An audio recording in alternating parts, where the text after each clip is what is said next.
Okay, well, let's jump right in there then. Based on the research that you've seen and done, what good does breath work do? You mean breath work? What works? What's effective? What is it proven to show? What is it not proven to show? What is your guess but isn't proven? Like, you've surveyed this field, so let's get this information out there. All right, right. I believe that cancer patients are not very strong, and they are breathing in a very bad, ineffective way in general. And they are so weak and sensitive, but we cannot just treat them with a, huge breathwork session, holotropic, hardcore hallucinations. Mm-hmm. We cannot do too much trembling, any kind of spontaneous bioenergetic trembling. We can't do this. We will never know if someone has metastasis to the bones, or the tumor is on a large vessel. Imagine what happens. Right, you start shaking, and all of a sudden the blood vessel bursts, and their heart stops, and they die. Right? Or would you like to see a blood on the ceiling? So this is a very stupid idea. So all these pushy ideas that a certain intervention must look in a dogmatic white and black way, it's not working at the hospital. Right, and that was the flavor of a lot of the early breath work, wasn't it? That people have heard maybe of holotropic or rebreathing. Not everyone has heard of those now, particularly the younger generation coming in. So, these were quite intense, long sessions, a lot of huffing and puffing generally. 19 minutes, breathing to your tetany. I quite enjoyed it because as a nerd, I didn't feel much, so it was attractive, but not for a cancer patient. So I was very careful. My body told me to be careful, When you are 24 years old, you don't know anything, despite intellectual knowledge or insight from your own therapy. So slowly I introduced breathwork or just mindfulness or a bit of neo-Reichian bodywork, wherever I could. I had large groups of authentic movement and trance dance with cancer patients. It was lovely. But I asked them just to close their eyes, not to, put anything here, because this is the difference. Normal neurotic population will benefit from, having their eyes covered, dancing very long, and the cancer patients like to be together. So they were dancing together with open eyes, but it was still authentic movement.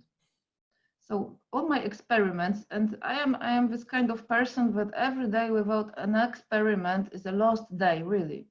So every day I was asked to see a lot of people in totally difficult situations. So I tried.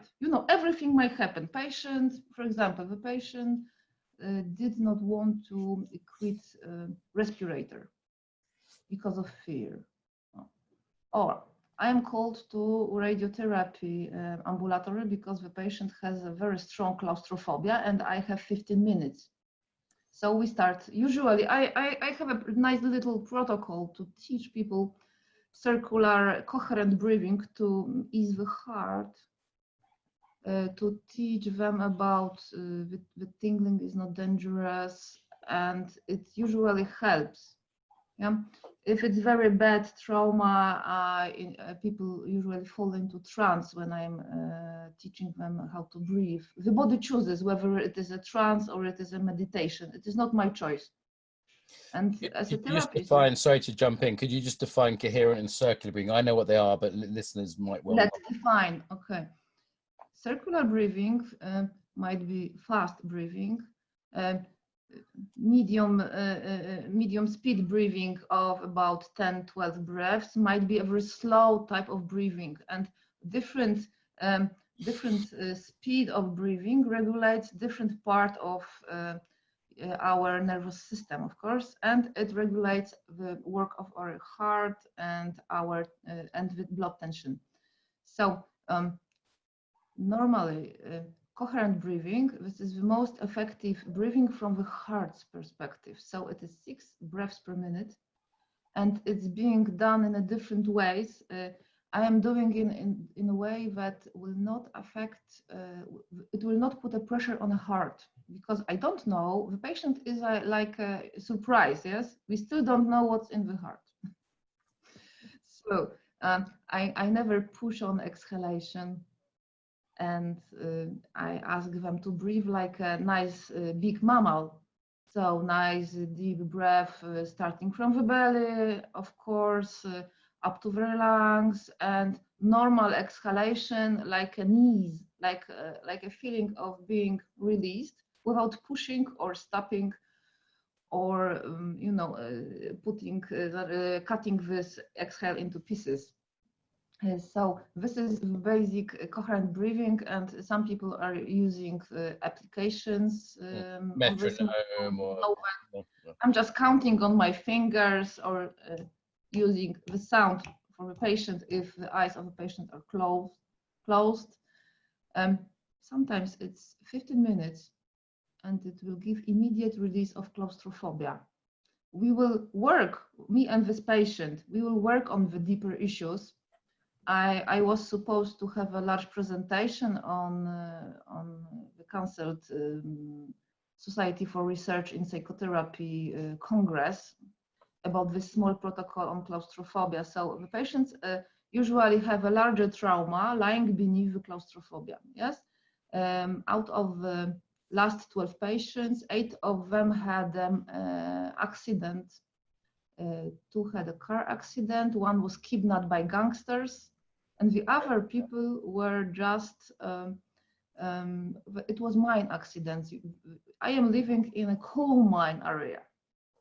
So this is the dirtiest, the most polluted part of Europe here. So, and I'm teaching breathing in the dark world of Silesia. Okay, I've been to the salt mines down in Poland. That's beautiful. I love them. I went to Auschwitz and I went to the salt mines. They were the 2-day trips I took from Krakow, but the salt mines were the nicest one. Auschwitz is traumatic, but necessary. Yeah. So what works then? Like, what is useful? This coherent breathing, that's helpful. I mean, you're not just a breath work. I mean, you've done a whole bunch of embodiment practices. This is authentic movement, body work, all sorts of things. No, I can body work, certain Feldenkrais exercises. I use them for different reasons. I was taught different techniques at Somatoanalysis School in Strasbourg, and many of them were also introduced in Zurich. It was Minder's bodywork, and in Poland, where teachers are coming and going. Yeah. Yeah. So I'm not totally addicted to any of techniques, but you're not a fundamentalist, I'm hearing. Yeah. Totally not. I was people tried to manipulate me in a different place. Join our cult, Alicia. Join our cult. This is the one true way. One true way, and try to be psychotherapist, but don't breathe, don't move, don't do anything. So no, and I am even a clinical psychologist, but that's... How do you get away with this shit? Like, really? Like, how do you get away with doing this in like a mainstream oncology ward? Like, aren't there people saying, what the hell are you doing? They are saying, basically, at the beginning, you receive a lot of rejection. So luckily, I'm not a borderline personality. So I think you've got a robust ego. You don't give a shit what people think of you. I tell you, in the position I'm in, that really helps as well. You have to have a certain disregard for the insults. Yeah. Yes, that's this type, and I'm trying to be nice and sensitive to the team, because imagine traumatized nurses, overworked, totally tired doctors. They are very nice people, but they are trained in a certain way, and they have certain distrust for crazy psychologists. Sure. I am sometimes ashamed that I am a psychologist, because body worker, it's much more, breath worker, anything is much more. It could be worse. You could be a coach or a yoga teacher. That would be much worse. Like, I am so tired by stiff psychotherapy mainstream that coach doesn't sound so bad anymore. Okay, interesting. In England, it's got a bit of a negative association just because. Also in Poland, but I know a lot of nice business coaches who Me too. I know one in Krakow, actually, my friend Pavel. But hello, Pavel, if you're out there, nice to see you. So yeah, but there's some resistance. Yeah, but getting back to the techniques. When I'm meeting people who have cancer, most of my patients, they don't have secure attachment style. Maybe this is Polish traumatized history, but people are not trusting, people are not open, and everybody knows better. So the patient thinks, my aunt, she was a school teacher, so I know the same amount of knowledge and everything as the psychologist who tries to talk to me.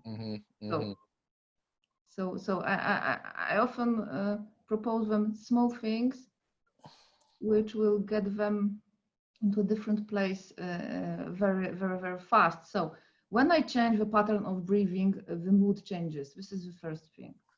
I am talking to the people about oxygenation, because when you have radiotherapy, your tumor and you as a whole, you must be oxygenated.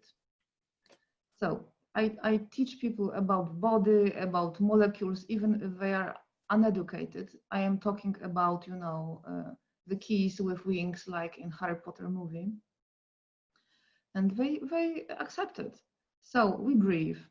We are focused on the painful body parts because, concentration without attachment gives you 30-40% of symptom release.